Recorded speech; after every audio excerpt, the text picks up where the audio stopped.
I think not only are there ways to talk about ethics that are not so academic sounding, I think it's critical. I think one of the issues that I feel like I encounter pretty regularly in ethics training and organizations of all kinds is they bring in someone very knowledgeable about either the history of ethics or the philosophy of ethics, and stuff that might be fascinating for some people. It's usually not fascinating for most of the audience.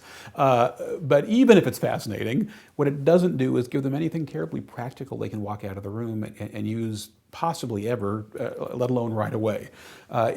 Some of those ideas are great at sort of big picture self-evaluation, or on a big picture is not a good choice of words, at sort of fundamental soul searching, which are all questions that we need to look at in ourselves and in our organization. So I'm not anti-soul searching by any stretch. I think soul searching is underutilized in organizations, but that's only one part of the ethics equation. And it seems to me that if you really want to bring value to individuals and value to the organizations, you need to think about ethics, you need to talk about ethics in ways that are really practical and applied and are not so academic or not so philosophical, things that people can really put into use. And so, I tend to think about ethics and talk about ethics with phrases like, how are you going to know what the next right thing is to do? Now, that's a fairly pat phrase, but it's one that I think has a lot of functionality because, in my experience, 90-something% of the time, maybe 99% of the time, we actually know what the next right thing is to do. Now sometimes we may have to buy a second or a minute, or in rare cases, a day or a week to second guess ourselves and maybe consult with colleagues or coworkers or supervisors about what the next right thing is to do. But I think most of the time we absolutely know what that next right thing is to do. So if we think about ethics, in phrases and concepts like that, I just think it's much more practical. Now, obviously, what we also have to do, and this is no less important, but arguably more important, is also talk about that 1, 2, 3% of the time when people really genuinely don't know what the next right thing is to do. But that's one of those places where, for example, a well-written, well-implemented value statement is going to give them a ton of information. If they know what are the most important, most persistent priorities of this organization, think how much easier it's going to be to figure out what am I going to do when there's not a rule governing what the next thing is I'm supposed to be doing.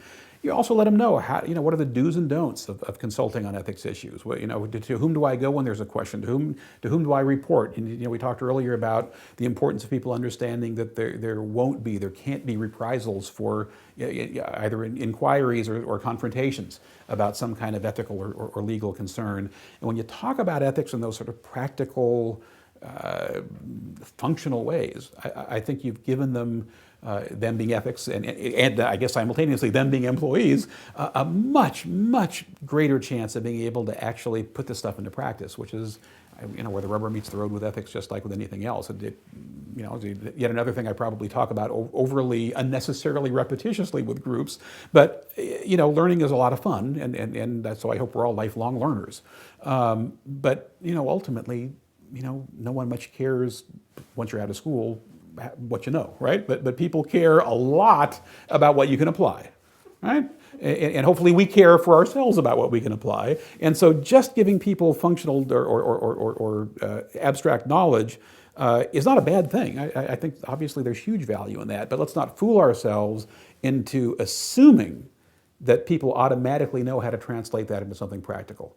And so I think we need to make sure we're being very conscious about talking about ethics, training on ethics, making supervisory and administrative comments and interventions about ethics in a way that really helps people learn at a very practical level, geared towards who they are, what they do, and why they do it, about how are they going to make better decisions, and as importantly, how are they going to stick by those decisions when maybe there's pressure of some kind, social, organizational, financial, to do something different.